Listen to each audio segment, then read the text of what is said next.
grind of the impeachment proceedings in the Senate. That is why I welcome this rare opportunity to share my thoughts with you, your families, and your school officials on this extremely important day. We are today, again, in one of the great institutions of learning. And we are reminded that we hold in high esteem the Laurel family, not only because of their leadership in the political arena, led of course by the late President Jose P. Laurel, followed by his son, Speaker Jose Laurel Jr., continued by Vice President Doy Laurel, Representative Lali Laurel, Ambassador Jose Bacario Laurel IV, but most especially the family's pioneering focus in the field of education as highly evidenced by the founding of this great academic institution, the Lyceum of the Philippines, which is now known worldwide for its flagship courses like nursing, medical technology, marine technology, customs administration, and now, I understand, hotel and restaurant management. And no less than the ideal and the vision of the late Philippine President, an illustrious son of Batangas, Jose P. Laurel, inspired the founding of the Batangas-based Lyceum of the Philippines University.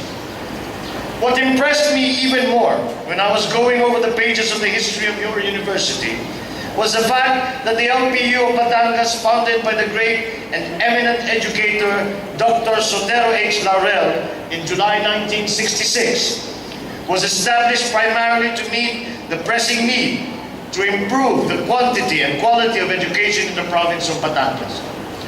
In bringing to Batangas the high standards of academic excellence in the fields of business humanities, law, and foreign service, he had achieved this dream. Indeed, Batangas is most fortunate to have benefited largely from the wisdom and vision of the Laurel family of bringing the best of quality education to the youth and families of this province without having to relocate many of the young generations of Batangueños who are in search of an affordable quality education in their very own province. You graduates today are the latest beneficiaries of this great legacy. You graduates today have been christened the Millennial Generation, or for short, the Millennials, who are now on the frontiers of internationalization. The name is fitting and striking for several reasons.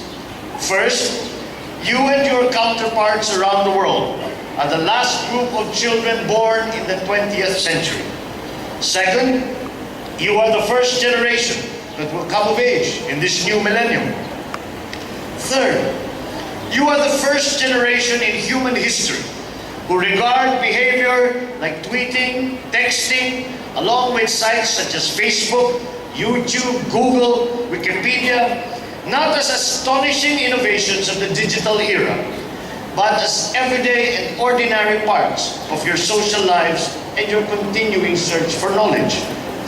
More than any generation before you, your generation is more tech-savvy, more technically literate. Technology has always been part of your lives, whether it is through